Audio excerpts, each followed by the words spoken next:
Alam mo, wala akong pakialam sa sabi mong Norman Mangusin laban kay Makagago. Wala akong pakialam dyan. Okay? Ito aminin ko po sa inyo. Ito aminin ko na po sa inyo, guys. Nung isang gabi, may kausap na ako na malapit kay Makagago. Malapit kay Makagago, ini-invite tayo ron. Ini-invite tayo. At ito na rin, aminin ko na rin sa inyo. About Norman Mangusin, total tinatanong nyo na rin ako dyan kung anong komento ko. Simple lang ang masasabi ko about dyan sa awayan ni Makagago at ni Norman Mangusin or alias Francis Leo Marcos. Sa akin, nung pakikipag-usap doon, ang sabi ko, manggagaling ako ng Baguio City, babiyahe ako ng Laguna, tapos wala naman ako mahihita, humingi ako ng TF. Okay? Humingi ako ng TF. Pero, nung so kami nagkausap? Saturday? Oh yeah, I think Saturday night. Yung tinawagan ako, sige, deal ako. Basta't bayaran nyo ang oras ko doon pagpunta dyan. Mga ganon. But now, nung paggising ko nung Sunday morning, napagtanto ko na hindi na ako tumuloy. Hindi na ako tumuloy doon sa interview kay Makagago. And then, ito ang dahilan ko kung ba't ayoko na lang tumuloy. Total, mahaba na yung awayan nilang dalawa.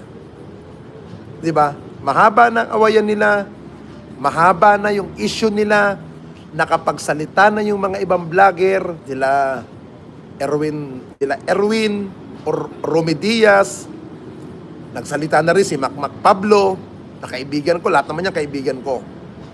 Now, humaba na lang humaba ang awayan.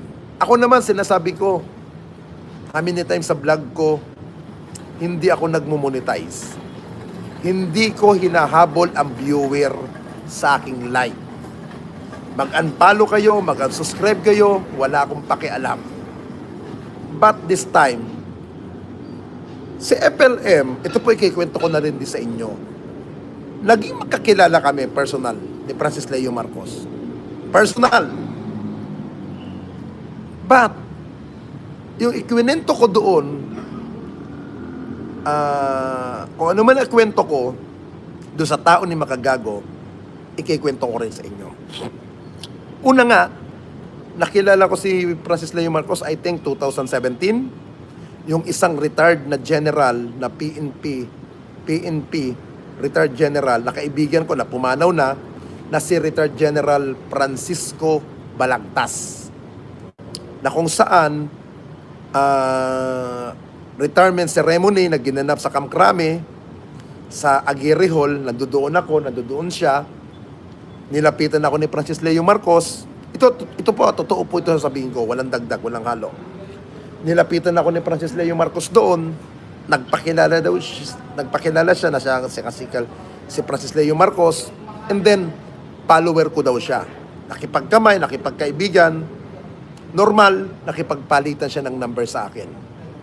After nun, umiikot na si General Balagtas para magpasalamat, makipagkamay sa mga bisita niya na invited niya.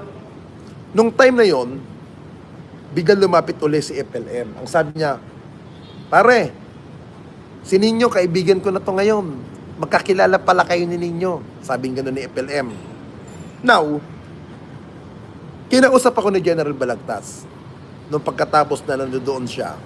After nun, winarningan ako. Sinabihan ako ni General Balagtas, Ninyo, alam ko kahit na may pagkaisip bata ka, gano'n ang word na binanggit sa akin ni General Balagtas, na kahit ikaw ay iba ang utak mo, mga gano'n, alam ko matalino ka Ninyo. Mag-ingat ka sa kaibigan natin. Yun ang pagkakasabing word sa akin ni General Balagtas. Nung sinabi niyang gano'n na salita, hindi ko alam kung sinong pinatutungko yun ni General Balagtas. Na, o Ninyo, mag-ingat ka sa kaibigan natin. Wala akong ideya kung anong ibig sabihin niya. Now, after nung event na yon, mga 3 days, doon na tumawag si Francis Leo Marcos. Tumawag na sa akin si FLM or Norman Mangusin.